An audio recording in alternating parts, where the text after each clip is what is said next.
এই গোল্লা স্যাংরাক বাড়িতে আসলে একটা না একটা ভেজাল করবি। ভালো মন্দর হিসেব নিকেশ না বুঝলে যা হয়, ছোট মানুষ বোঝে বেশি। কতবার করলে মানা কথা না শুনলে যা হয়, তে পুলিশ যে ধরছিল আগের কি ছেড়ে দিছে? হক কথা কয়ে ছেড়ে দিছি, আল্লাহ ভালো জানে তলে তলে আরবেন কি করিচ্ছে। এই যে ডন ফটিক গোল্লা এরা তো গাতা করে, চেংরা বেংরা তো সুবিধের না। আজকে খালি আগে বাড়ির যাই, যদি দেখিচ্ছি কথার সাথে অমিল তাহলে ওর খবর আছে। ওই জানে না এইটি রাখি জিনিস, আমার মাথায় চুল কম তাই আমার ধৈর্য কম। সেটা পরে দেখা যাবে নি, আগে ঠিকঠাক মতো বাড়ি যাই আর ভালো করে গাড়ি চালা। আচ্ছা চালাচ্ছি।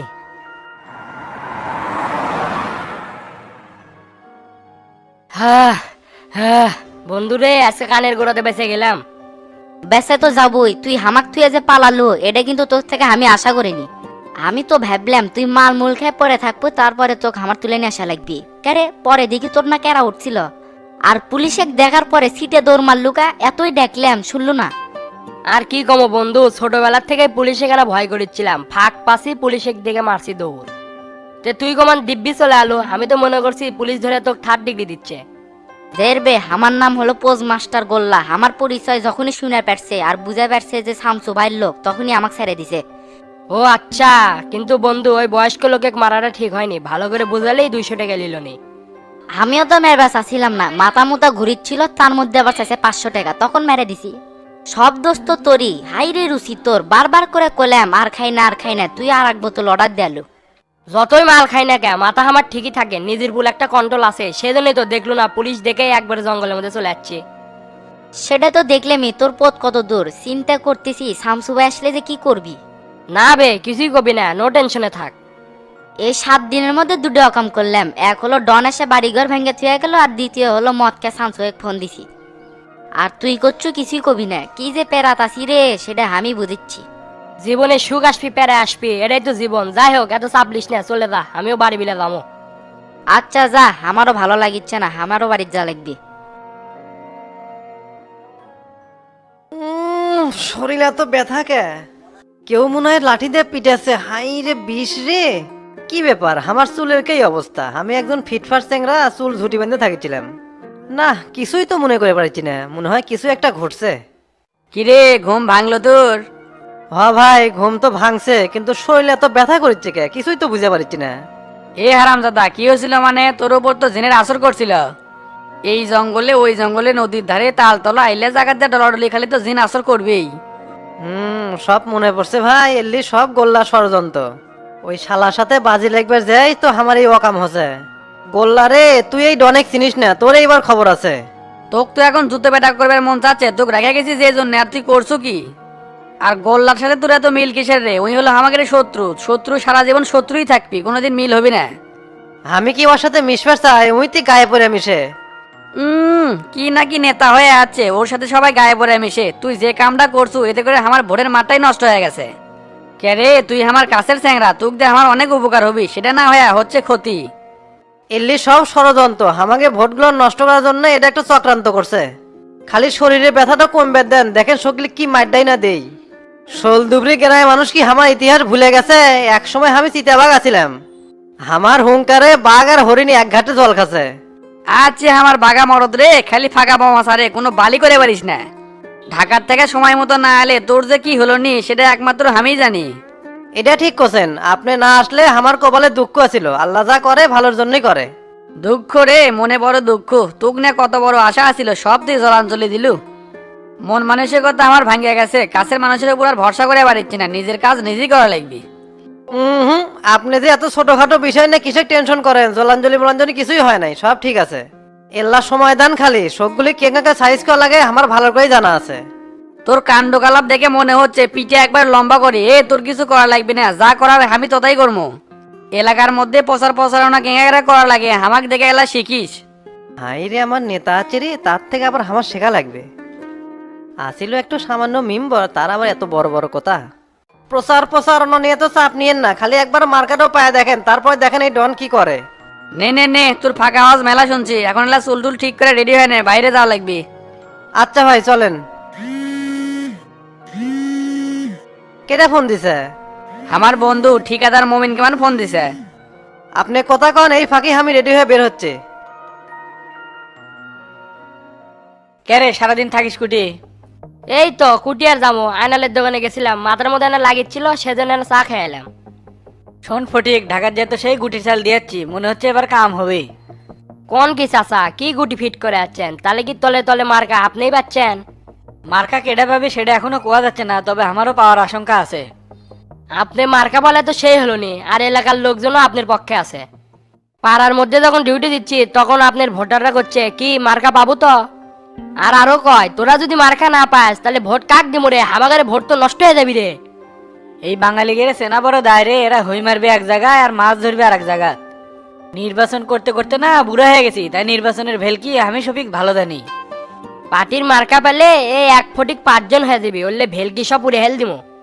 ভোট করে আমার অভ্যেস আছে, কোন মানুষে কিং করে তেল মারা লাগবে সেটা আমি ভালো করে জানি। সেই যুগ আর নাই, মানুষ কথা করলেই বুঝতে পারে যে কোনটা ঠিক আর কোনটা ব্যাঠিক। তবে পার্সোনাল আমার কিছু ভক্ত আছে, আমি যেদিক গোর দিবো তারাও সেদিক গোর দিবি। শুনে এত কথা না কয়ে তাড়াতাড়ি রেডি হয়, এলাকা পরিদর্শনে যাওয়া লাগবে। ইস, চাচাক চাপা মেরেও কোনো ফায়দা পেলাম না, ভাবলাম না ঘুম পারমো, 2 দিন হলো ঘুম জাগা। তে চাচা আপনি আগেন, আমার টয়লেট পেছে তো আমি না টয়লেট সেরে আসি। কামেত পড়লেই টয়লেট এসে পেশাব আসে, এগুলো আগের থেকে সেরে পারিস না হে। প্রকৃতির ডাক কখন আসবি কেউ কি কয়া পারে, এই মুহূর্তে তো আপনারা আসা পারে। এত পেশাল পারিস না, তাড়াতাড়ি সেরে আয়, আমি তোর জন্য বসে আছি। যা যা যা।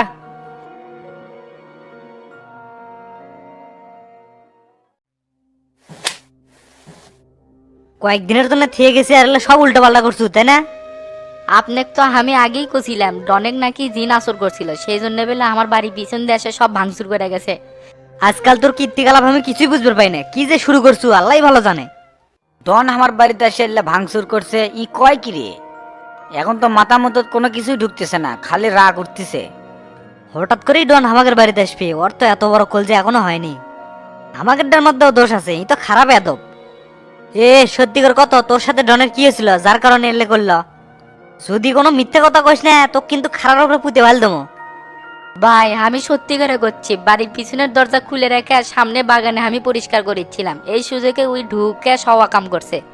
দেখেই তো আমার মাথা মতো গরম হয়ে গেছিল, একটা খুললে ও কেমন দৌড়ানি দিছি কিন্তু ধরে পারিনি।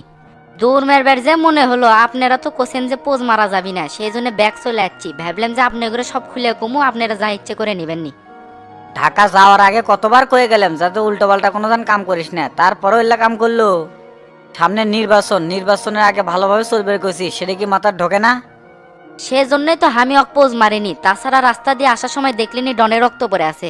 যা হচ্ছে ভাই মাফ করে দেন, আসলে ডনের সাথে আমার ক্লোজ ভাবে মেশাই ঠিক হয়নি। তোর তো চলাফেরা কোনোটাই ঠিক নাই, তে এত কিছু হয়ে গেল, তুই আমাকে জানালো না কি জন্য? কি কমু ভাই, জানালেই তো আপনারা সব টেনশন করা শুরু করে দিলেন নি, তাই ভাবলেন যে আপনারা আসেন তারপর সব খুলে করছি। ওরে বাবা, তাই নাকি? তে পুলিশ ধরলো সেটা তো ঠিকই জানালো। ওডে যে তখন চরম বিপদে পড়ছিলাম, না যায় পাচ্ছিলাম এই দিক, না যায় পাচ্ছিলাম ওই দিক, সেই জন্য আপনার করে জানাছিলাম। সেটা তো ভুলে গেছিলাম, তোর কত বড় অধপতন আছে রে, তুই আজকাল মদও খাস। আমার তো মনে হয় তুই বিভিন্ন অপরাধের সাথে যুক্ত আছো, তোর কীর্তিকলাপ কিন্তু একদম পছন্দ হচ্ছে না। না ভাই আমি আর কোনো কিছুর সাথে যুক্ত না, খালি ফটিকের জন্মদিন আসছিল, ওই আমাকে জোর করছিল দেখে কিছু খাছিলাম, আর জীবনেও খামু না, প্রতিজ্ঞাও করছি। তুই মদ খেয়ে রাস্তাঘাটে গরিব অসহায় দুঃখী মানুষের সঙ্গে খারাপ ব্যবহার করিস, এতে কি আমার মান সম্মান থাকে? তুই যে আমার লোক সেটা তো আমার বিশ্বাসই হয় না, আমার লোকের মধ্যে তো এই ক্যারেক্টার থাকতে পারে না। একজন গরিব মানুষকে বিনা অপরাধে মারছো, এর চাইতে খারাপ কাজ কি হতে পারে? তোর মতন বয়স তো আমিও পার করছি, অপরাধ করলেও কোনোদিন গরিব মানুষের গায়ে হাত তুলিনি।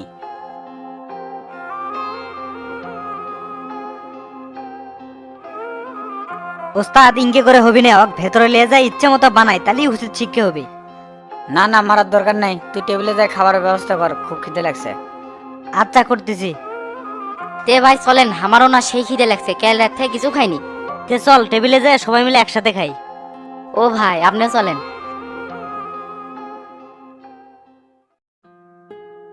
বন্ধু হঠাৎ করে ডাকছো কেন, কি খবর?